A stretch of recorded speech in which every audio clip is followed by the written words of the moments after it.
1970년대 후반 김도향이라는 가수 겸 작곡가가 바보처럼 살았군요 라는 곡을 발표했는데, 이 노래는 김도향 씨뿐만 아니라 여러 가수도 불렀습니다.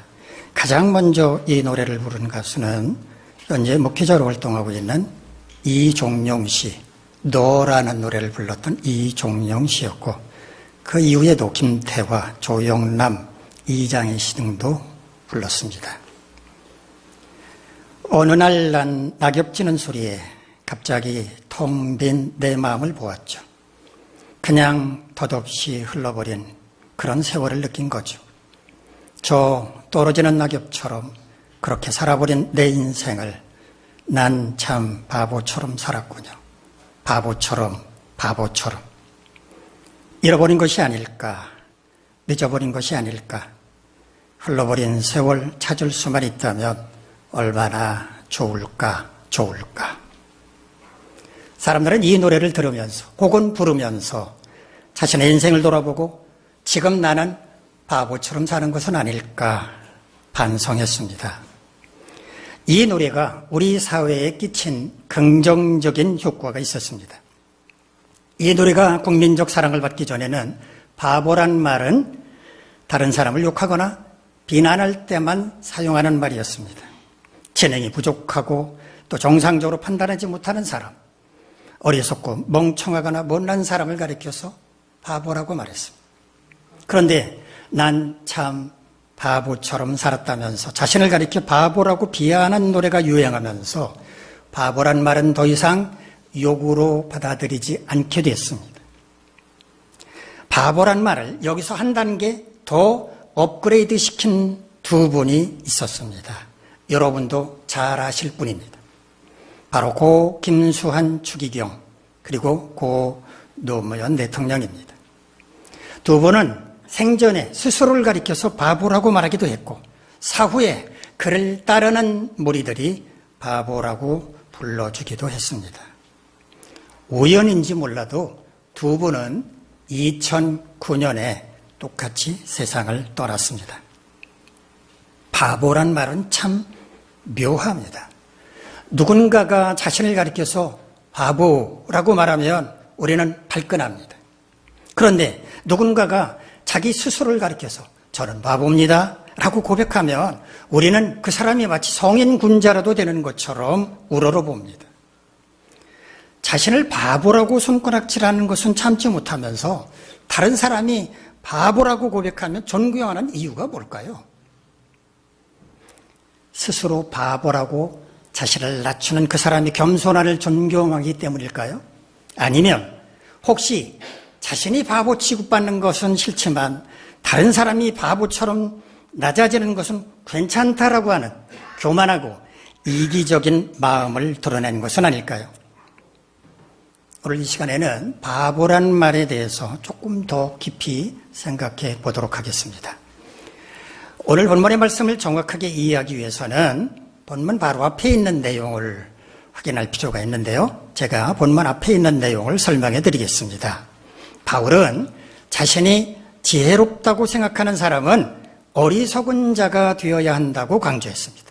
왜냐하면 이 세상의 지혜는 하나님이 보시기에 어리석기 짝이 없는 것이기 때문이라는 겁니다. 그러므로 누구도 자신의 지혜를 자랑해선 안 된다고 말했습니다. 또한 세상 만물은 다 하나님의 소유라고 말했습니다. 그러고 나서 오늘 본문의 말씀으로 이어지는데, 우리 본문 1절, 2절 말씀 함께 읽겠습니다. 시작. 사람이 마땅히 우리를 그리스도의 일꾼이요 하나님의 비밀을 맡은 자로 여길지어다. 그리고 맡은 자들에게 구할 것은 충성이니라.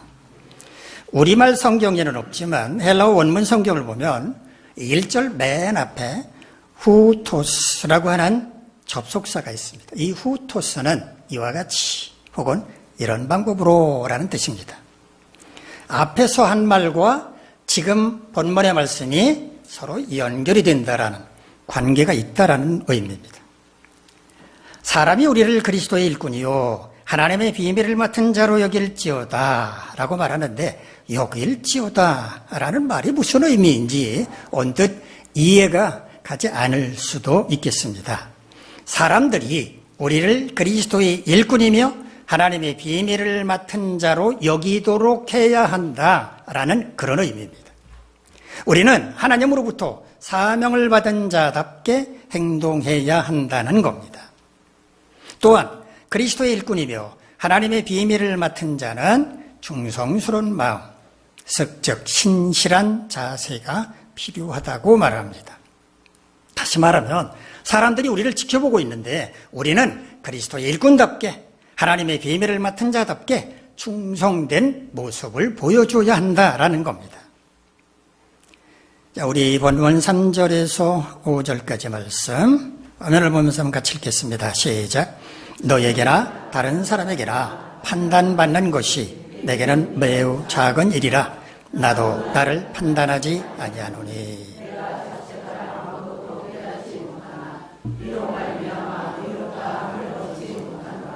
다만 나를 심판하실 이는 주시니라.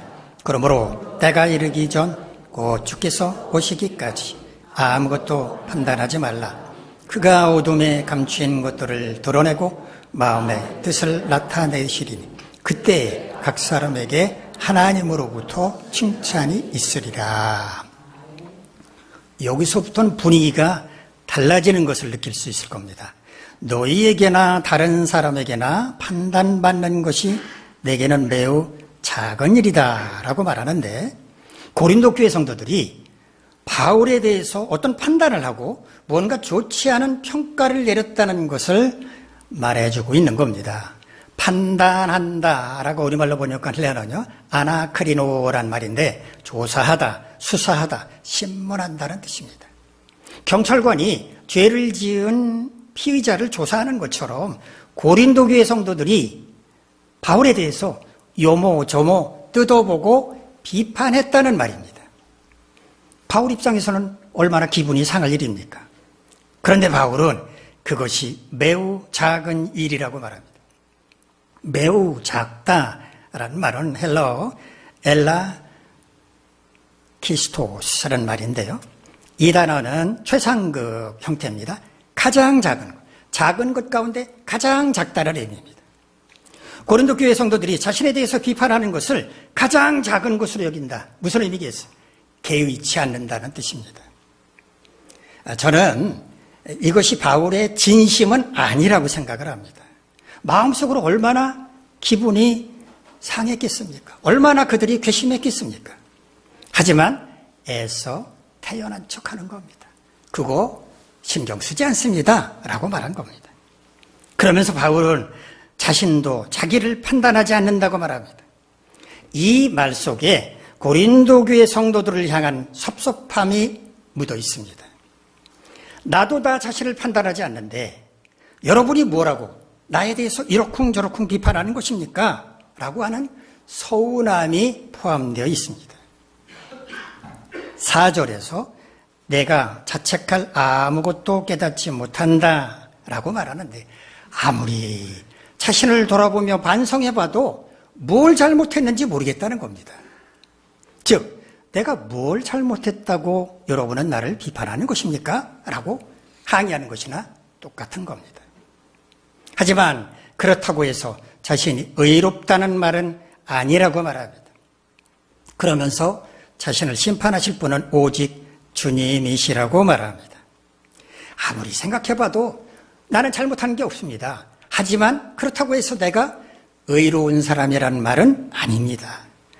의로우신 주님이 보시면 왜 저에게서 잘못한 것을 찾지 못하시겠습니까? 라는 의미로 이해하면 되겠습니다. 바울은 5절에서 결론과 같이 말합니다. 주님이 오실 때까지 아무것도 판단하지 말라는 겁니다. 사람이 하나님 앞에서 지혜로우면 얼마나 지혜롭다고 다른 사람을 판단하고 이렇다 저렇다 비판할 수 있겠느냐는 겁니다. 그건 우리가 해야 할 일이 아니라는 겁니다. 인간을 판단할 수 있는 분은 오직 주님밖에 안 계시므로 우리는 주님이 다시 이 땅에 오시는 그때까지 다른 사람을 판단하고 비판하지 말아야 한다는 겁니다. 5절 마지막 부분을 보시면 그때 각 사람에게 하나님으로부터 칭찬이 있을 것이다 라고 말하고 있습니다. 저는 이 부분에 바울의 진심이 담겨 있다고 생각을 합니다. 바울에 대해서 비판하는 고린도 교회 성도들을 향해서 여러분이 지금 나를 이러쿵저러쿵 비판하고 있지만 그때 주님이 다시 오시면 주님은 저를 칭찬하실 것입니다 라고 말하는 게 아닐까 생각이 듭니다. 오늘 본문의 말씀 가운데 1절, 2절만 따로 떼놓고 보면 충성에 관한 메시지라고 할 수 있습니다. 그래서 주로 임직식이나 이런 자리에서 직분을 맡은 자들에게 이 말씀으로 권면을 하기도 합니다. 그러나 이 말씀은 5절까지 전체적으로 보고 판단해야 하는데 그렇게 할 때 이 말씀은 충성이라고 하는 메시지보다는 판단하지 말라는 메시지에 더 비중을 두어야 합니다. 그리스도의 일꾼이요 하나님의 비밀을 맡은 자는 주인이신 그리스도의 일꾼, 주인이신 하나님의 종이기 때문에 오직 주인이신 그분의 지시를 따라 충성하고 평가도 그분께 맡기는 것이 마땅하다는 것입니다. 감히 누군가가 우리를 판단하고 비판한다거나 우리가 누군가를 판단하고 비판하는 것은 옳지 않다는 것입니다. 그것은 주님의 영역을 침범하는 것과 같으므로 우리는 다만 주님만을 바라보며 묵묵히 충성하는 것이 마땅하다라고 하는 것이 오늘 본문의 핵심 메시지입니다. 저는 오늘 설교의 제목을 바보처럼 충성하라 라고 정했습니다. 우리는 왜 바보처럼 충성해야 하는지 그 이유를 말씀드리겠습니다. 첫 번째, 우리는 누군가를 판단할 만큼 지혜롭지 못하기 때문입니다. 사람이 아무리 지혜롭다고 한들 하나님과 비교할 수 있겠습니까? 사도 바울은 하나님의 어리석음이 사람보다 지혜롭다고 말합니다. 아무리 지혜로운 사람이라고 할지라도 하나님의 발꿈치만도 따라가지 못한다는 겁니다. 그런데 이처럼 미련한 존재가 그리스도의 일꾼이요 하나님의 비밀을 맡은 누군가를 판단한다는 게 말이 되겠습니까? 주님의 명령에 따라 일하는 일꾼들을 감히 무슨 자격으로 평가를 한단 말입니까? 그러므로 우리는 자신이 대단한 지혜자라도 되는 것처럼 하나님의 일꾼을 판단하고 이렇다 저렇다 평가하는 어리석음을 범하지 않아야 합니다. 주님으로부터 그렇게 해도 좋다는 허락을 받은 적이 없으므로 그저 우직하게 충성하는 것이 옳다는 말입니다. 두 번째, 우리 스스로 바보라고 자신을 낮출 때 오히려 하나님께 쓰임을 받을 수 있기 때문입니다. 고린도전서 1장 27절을 보면 하나님께서 세상에 미련한 것들을 택하셔서 지혜 있는 자들을 부끄럽게 하신다고 말합니다. 하나님은 스스로 지혜롭다며 교만을 떠는 자가 아니라 미련하다며 자신을 낮추는 자를 택하여 사용하신다는 말입니다. 그러므로 우리가 하나님 앞에서 스스로 바보가 될 때 오히려 하나님의 지혜를 얻을 수 있다는 말입니다. 세 번째, 바보가 되어야 올곧게 충성할 수 있기 때문입니다. 우리가 주님을 위해 충성하다 보면 많은 말들을 듣게 됩니다. 그 말들 가운데는 긍정적인 말도 있지만 부정적인 말도 있습니다. 우리가 부정적인 말들에 귀를 기울이게 되면 우리의 마음은 흩어질 수밖에 없고 우리의 충성 흔들릴 수밖에 없습니다. 어떻게 하면 좋을까요? 가장 좋은 방법은 주변의 소리에 귀를 닫는 것입니다. 긍정적인 말도 부정적인 말도 귀 기울여 듣지 않는 것입니다. 주변에서 뭐라고 말하든지 그냥 바보처럼 묵묵히 충성하는 것이 가장 좋습니다. 그렇다면 우리는 어떻게 바보처럼 충성할 수 있을 것인지 그 비결을 생각해 보도록 하겠습니다. 첫째, 세상에 그 무엇보다 주님을 섬기는 것이 가장 기쁘고 행복하다고 고백할 수 있어야 합니다. 바보는 자기의 유익을 위해서 꾀를 부릴 줄 모릅니다. 요모조모 복잡하게 생각할 줄도 모르고 그저 단순한 한 가지에만 집중합니다. 주님께 충성하는 바보는 이것저것 생각하지 않은 채 오로지 주님을 섬기는 것, 주님께 충성하는 것 말고는 기쁘고 행복한 게 아무것도 없다고 생각을 합니다. 이런 바보에게는 사탄의 달콤한 유혹도 소용없습니다. 내 말 좀 들어봐라. 내가 죽어라 충성한다고 누가 알아주는 사람 있냐? 몸 바치고 재물 바치고 시간까지 바치면 너한테 생기는 게 뭐야? 내 말대로 하면 좋은 일 있을 거야. 행복의 나라로 갈 거야. 이렇게 아무리 유혹해도 소용없습니다. 천국보다 행복한 나라가 어디 있다고 말하느냐. 나는 천국 말고 바라는 게 아무것도 없다.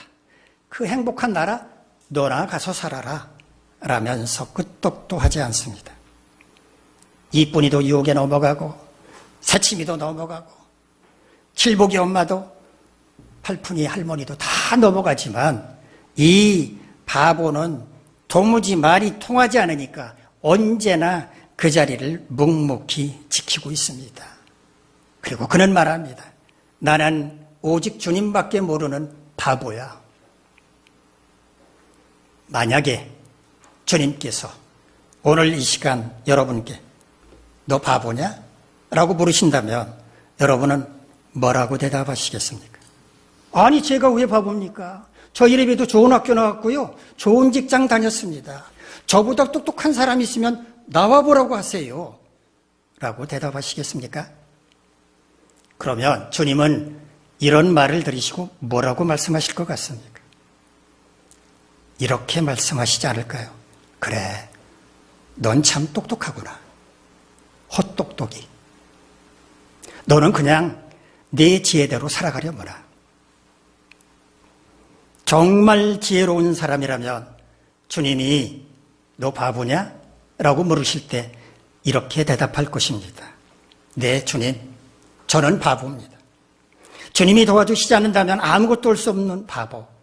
주님만이 기쁨이요 행복인 주님 바보입니다. 주님이 누구를 더 기뻐하고 사랑하시겠습니까? 바보처럼 충성하기를 원하십니까? 세상에 그 무엇보다 주님을 섬기는 것이 가장 기쁘고 행복하다고 고백해 보시기 바랍니다. 누가 무슨 말로 어떻게 유혹하든지 흔들리지 말고 오로지 일편단심으로 주님을 섬겨보시기 바랍니다. 그럴 때 여러분은 바보처럼 충성하는 사람이라고 불리게 될 것입니다. 두 번째, 사람에게 칭찬받고 지지를 받으려고 애쓰는 것이 얼마나 부질없는 일인지를 깨달아야 합니다. 에이브러햄 매슬로우라고 하는 미국의 심리학자가 있는데 하이어라키 오브 니즈, 욕구 위계라는 이론을 발표했습니다. 이 욕구 위계라고 하는 이론은 인간의 욕구를 5단계로 구분을 하는데 가장 밑바닥에 있는 욕구가 충족되어야 그 다음 높은 단계의 욕구를 추구하게 된다고 주장합니다. 가장 밑바닥의 1단계는 생리적 욕구입니다. 생존에 필요한 인간의 의식주 문제에 대한 가장 기초적이고 근본적인 욕구를 가리킵니다. 이게 충족되면 2단계로 올라가는데 안전의 욕구를 추구합니다. 신체적인 안정, 경제적인 안전입니다. 이게 충족되면 3단계 소속과 애정의 욕구 혹은 사회적 욕구를 추구합니다. 가족, 친구, 연인 등과 애정을 나누고 어느 집단이든지 소속이 되어서 그들과 하나라는 것을 확인받고자 합니다. 이게 충족되면 4단계 존경의 욕구를 추구합니다. 자존감을 높이고 다른 사람들로부터 존경받으려고 합니다. 이게 충족되면 가장 마지막 5단계 자아실현의 욕구를 추구합니다. 자기의 잠재력을 발휘해서 자신이 원하는 것을 이루고 자신의 존재 의미와 가치를 발견하려는 욕구입니다. 이 5가지 욕구 가운데 교회 공동체와 관련 있는 것은 3단계 사회적 욕구, 4단계 존경의 욕구가 해당이 됩니다. 교회 공동체 구성원들은 사회적 욕구, 소속과 애정의 욕구 때문에 공동체 일원이 되었습니다. 그런데 그 공동체 속에 들어와 가지고 다시 또 다른 집단을 형성하려고 합니다.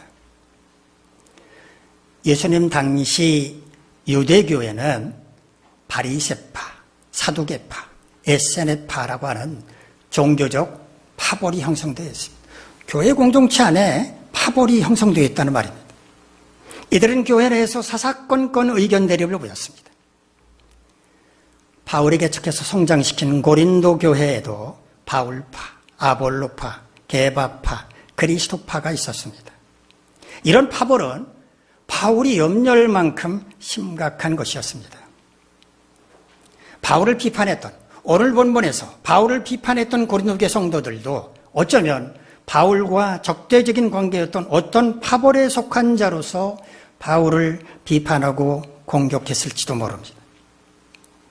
이처럼 파벌을 형성한 사람들은 자기들 세력을 확장하기 위해서 사람들을 끌어모으려고 합니다.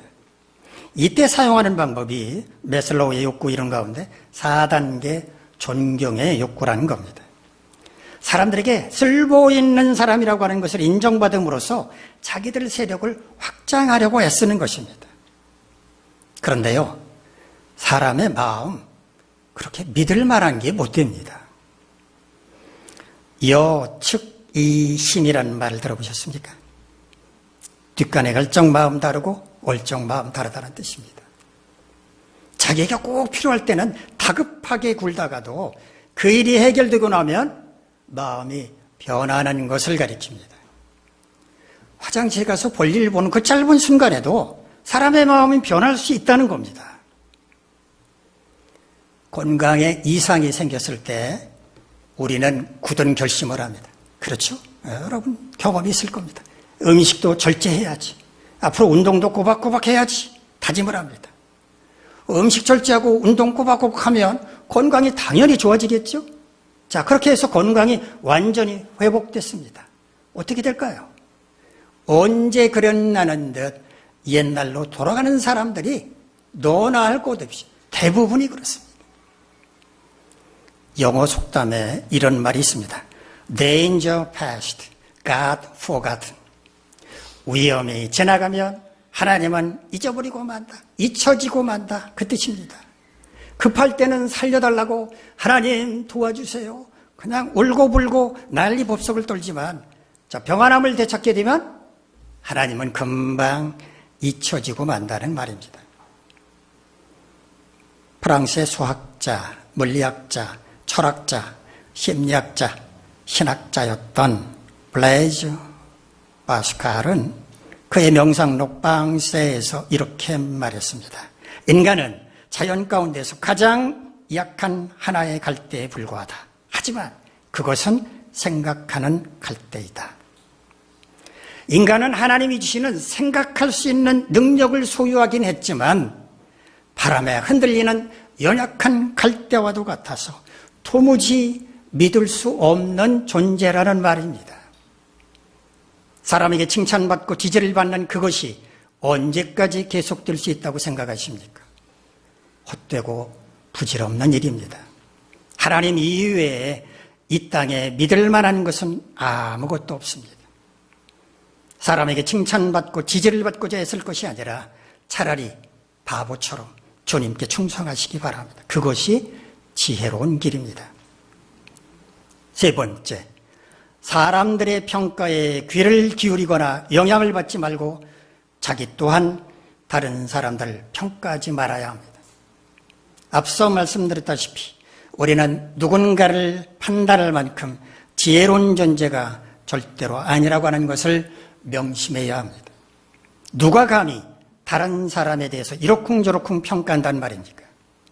누군가를 평가하려면 그 사람의 모든 것을 다 파악해야 하는데 하나님이 아닌 이상 어떻게 그 사람의 모든 것을 다 파악할 수 있겠습니까?